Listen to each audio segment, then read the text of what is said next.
Well, hello, folks. I'm Jeffrey Daugherty, the Christian whistleblower, and we are talking today about the Nag Hammadi scriptures. And I invite you to subscribe to this channel.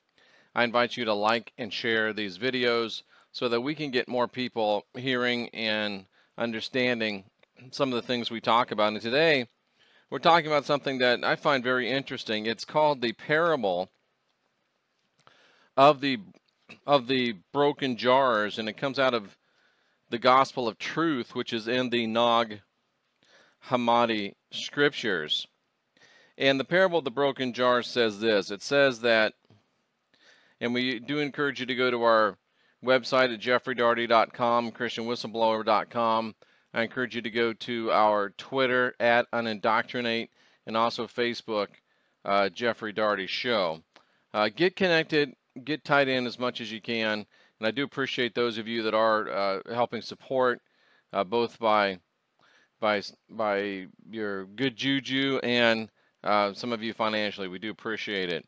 And the parable of the broken jar says, "This is like people who move from one house to another," and it's just good stuff. And I don't really plan these videos to coincide with one another, so it's very interesting when we just finished a rather lengthy discussion about reincarnation and some of our other teachings, and now here we are, I think, talking about a classic reincarnation scripture again. People move from one house to another. And if that's too esoteric for you, they have jars around that were not good, and they broke, but the owner suffered no loss. Think of that. Moving from one house to another. Breaking a jar, but suffering no loss. Those are very clear implications of the idea of reincarnation. And it's further implications of leaving something behind that's broken, moving into something that is unbroken. Rather, the owner was glad because instead of the defective jars, there were now full jars that were perfect. So that's the end result of reincarnation. We start off broken jars, and we start off moving from one house to another, from one bodily existence to another, breaking jars along the way, getting into new jars, if you will, until finally the jars are perfect, and we move beyond this earthly, fleshly realm of reincarnation. We've talked about this, how reincarnation is not the end. Reincarnation is kind of the end of the beginning. We finally leave this cycle of reincarnation when we realize that we don't need these bodies anymore, when we realize we don't need these jars anymore, because we're perfect without these jars. This then is the judgment that has come from above and has judged every person, since the word that is in the heart of those who speak the word appeared. So this is what the word, the Christ, was trying to tell us. And remember, he told us how to get our reincarnation done in one lifetime by showing us the ways and the truths that lead to life. That's what he was talking about in John 3:16 to Nicodemus. So the word came and showed us that we are, and they understood it in those days. We don't understand it so much now because of 2,000 years of conditioning, that we are moving from house to house. We are moving from jar to jar. We're breaking old jars, going into new jars. And that eventually we'll realize that the jar, which is us, we don't need a jar because we're perfect. And the word came and told us this and shared that with us.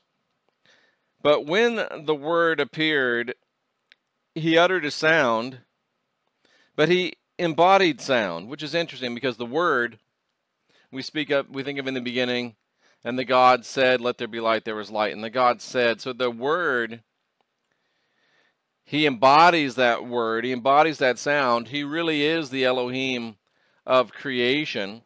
So it just reiterates what we read in the first chapter of the book of John.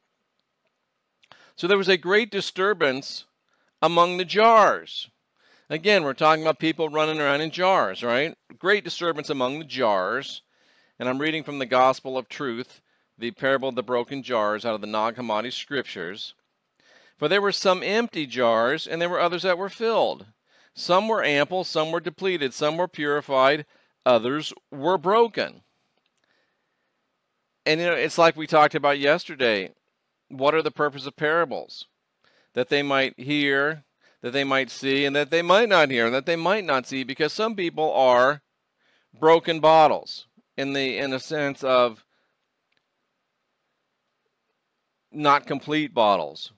There are some people that are ample, some that are depleted, some that are empty, some that are filled, some that are purified, some that are broken. So again, the Christ was giving words out, and I guess in a sense we're giving words out for those people that are ample and not depleted, for those that are purified and not broken, or for those that at least understand that they need to be ample, they need to be purified. And then it says, all the realms were shaken and disturbed, for they had no order or stability. Sounds like people on the wheel of reincarnation over and over and over. Error was agitated. She did not know what to do. It's interesting that error is painted in feminine form here. She was troubled. She lamented. She attacked herself because she knew nothing. For knowledge which leads to the destruction of error, and all her expressions approached. Error is empty. There is nothing within her. Think of that. Think of that. First of all, we have the statement that we move from one house to another. And if you have any spiritual sensibility about you, you understand he's not talking about U-Haul. He's talking about personal spiritual development. Moving from one house to another. Moving out of jars that were not good. Breaking them, but yet suffering no loss. Even in your great Christian scriptures, the last enemy is death. Death is seen as an enemy. Death is used as a tool of fear. People are terrified of dying and going to a fiery burning hell, but this shows us that what the Christ is teaching is that people move from house to house. They have jars that aren't good, they break, and the owners suffer no loss. Stop being afraid of death. There's nothing to fear from death. Death is just a transition. Nothing to fear.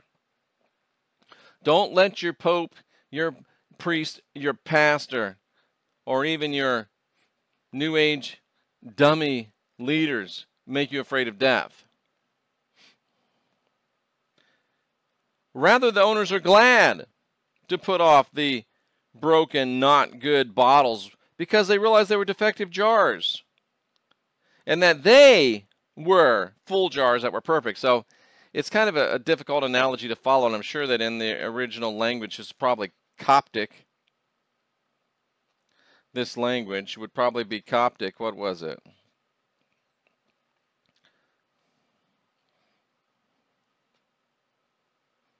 It doesn't really talk to me about it.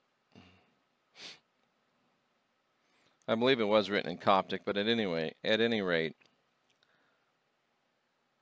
you go from house to house, you have bottles that don't work anymore, they break, and you move on, and you're not suffering loss because you know that you, as your container, is perfect. Finally, you figure that out.